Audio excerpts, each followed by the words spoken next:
Okay, so we've got these two images in Bridge at the moment, which I'll put the link to them again down in the comments below the video.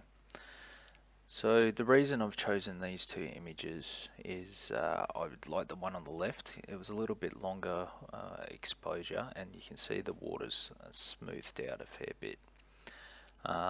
Whereas on the right, I like the position of the rail down in the left corner, and the jetty runs all the way out to the horizon, and it's nice and central in the frame. I also like where the cloud is to start with. I'm going to manipulate that a little bit. So I'm going to use both of those images just so that we can go through blending once again. So first up, we'll open these images into Camera RAW.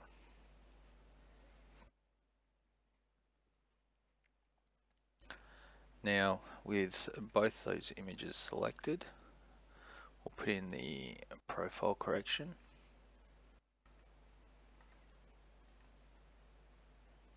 Once again, mine doesn't like to detect because I'm using the adapter for the Sony using Canon lenses. Okay, now on the first image, I'm not going to make any adjustments to that because all I'm doing is I'm going to blend in this water. So I'm pretty happy how that is. For the second image, what I'm going to do is I'm going to raise the exposure.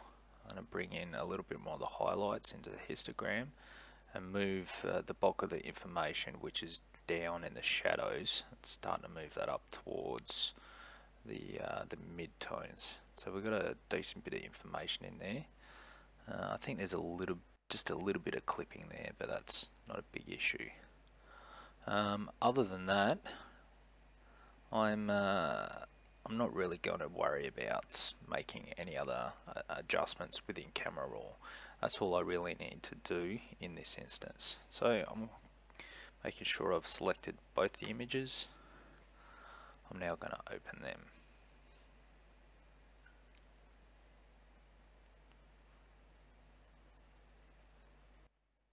Now while that's opening, I'm basically going to start off with my usual sort of workflow, which is to heal all my dust spots out of the way.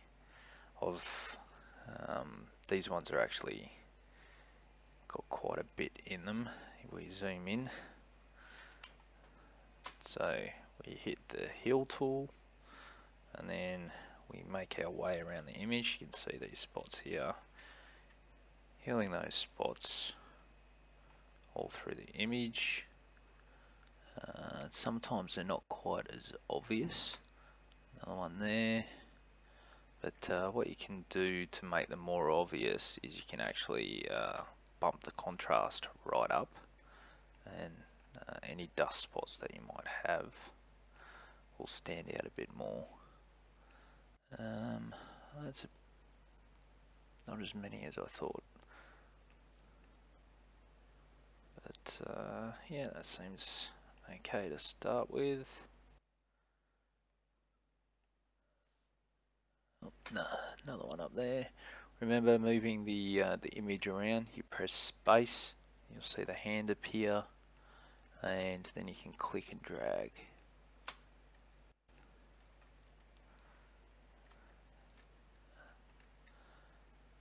Righto. Now that I've healed those, what I'm going to do next is I'm going to drag or duplicate the other image, which I'm going to use the water for, and I'm going to drag that across. So I'll click on the tab,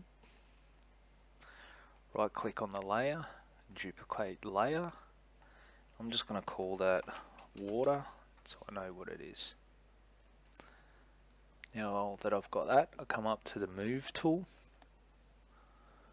click on the move tool, a correction on the layer, bring it across to the other tab, and then bring it in, and then position that excuse me, over the other layer. And now that we've got that layer positioned, next up we're going to click on this one here, being the mask, and then you get the white that appears next to the layer. Now what we want to do is we want to remove information. So once again, using the paintbrush, we then make sure that the color is on black, because remember that erases the information. I'm going to set that at 100%, and instead of using my signature, change the brush to a soft brush in this instance. And I'm going to erase the information which is up in the sky there. Now you can see that they're not quite aligned because the frame was slightly different. I'm going to erase the bridge.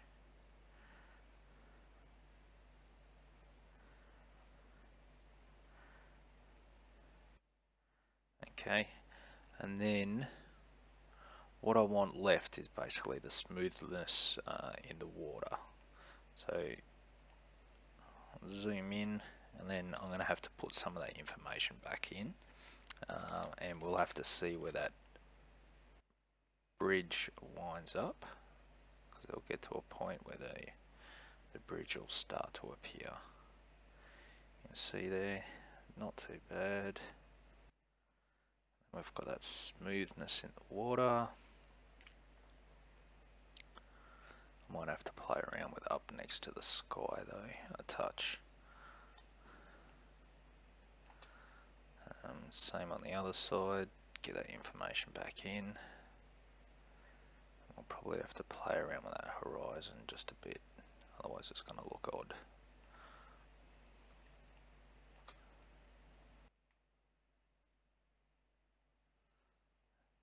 Okay, and you can see there's some more dust spots there that I'll have to heal. So what I'll do for now is I'm going to pause this just while I do the fine movements along the horizon. Okay, so I've blended it all in.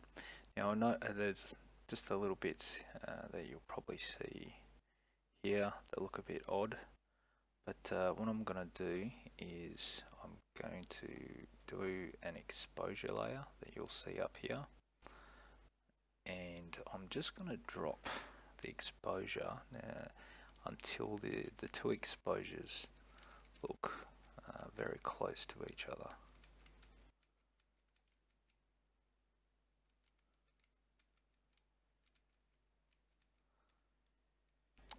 Wait, what I'm supposed to do is click on that one there, so it only affects that top layer.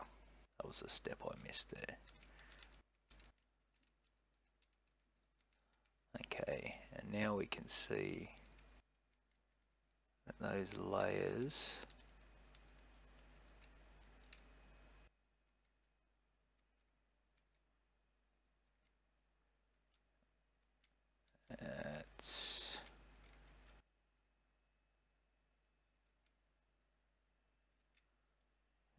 about minus 0.18, 0.19. They blend in relatively well.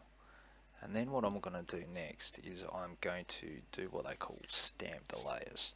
So if I go Control Shift Alt and E, what that does is it compresses all the stuff that I've done up to that point and makes a layer out of it. So that's Control Shift Alt E, or Command if you've got a Mac. And then that way it stamps what I've done to this point, and if I turn off all these other layers, it creates that one layer of everything that's been achieved up until that point. So that's it, coming up on 10 minutes for this one, and we'll go into part 2 soon.